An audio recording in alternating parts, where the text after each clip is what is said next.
ప్రతి ఒక్క భారతీయుడు కూడా ఆత్మ పరిశీలన చేసుకోవాల్సిన అవసరం ఎంతైనా ఉంది. ఆయన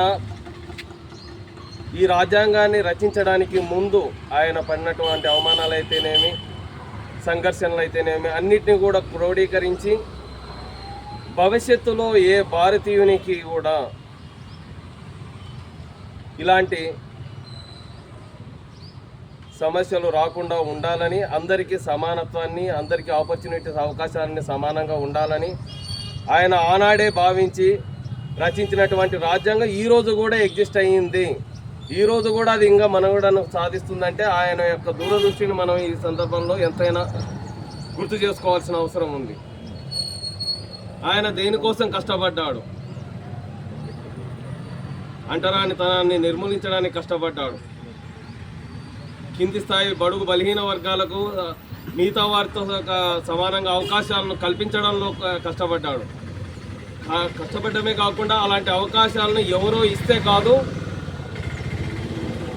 ప్రభుత్వం తరపు నుంచే రాజ్యాంగబద్ధంగా వాళ్ళకు లభించాలా. ఎవరో ఇచ్చే భిక్షలాగా ఉండకూడదు. ఇది న్యాయబద్ధంగా, ధర్మబద్ధంగా ప్రభుత్వమే వాళ్ళకి అవకాశాలను అందించాలనేసి ఆ రోజు ఆయన తీసుకున్న నిర్ణయం రాజ్యాంగ రూపంలో మనకి ఈ రోజు లభించింది. తద్వారా మనం ఎంతోమంది లబ్ధి పొందుతున్నాం. ఈ లబ్ధి పొందుతున్నందుకు మనం రిటర్న్గా ఇవ్వాల్సిన థ్యాంక్స్ గివింగ్ ఏంటంటే, ఏదైతే ఆయన అవమానపడ్డాడో అలాంటి పరిస్థితిని మనం మన ద్వారా ఇంకొకరి పట్ల ప్రవర్తించకుండా ఉండాలి.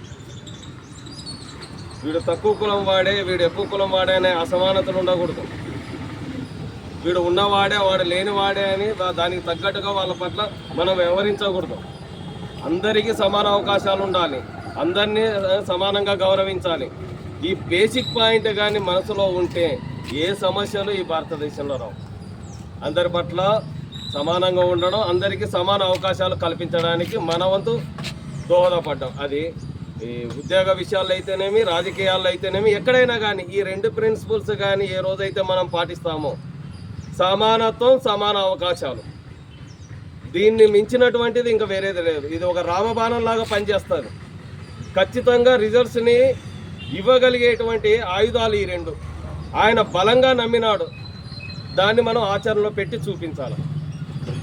దీనికి పెద్దగా కష్టపడాల్సిన అవసరం ఏం లేదు. మన దగ్గర నుంచి డబ్బులు ఏం ఖర్చు కావు.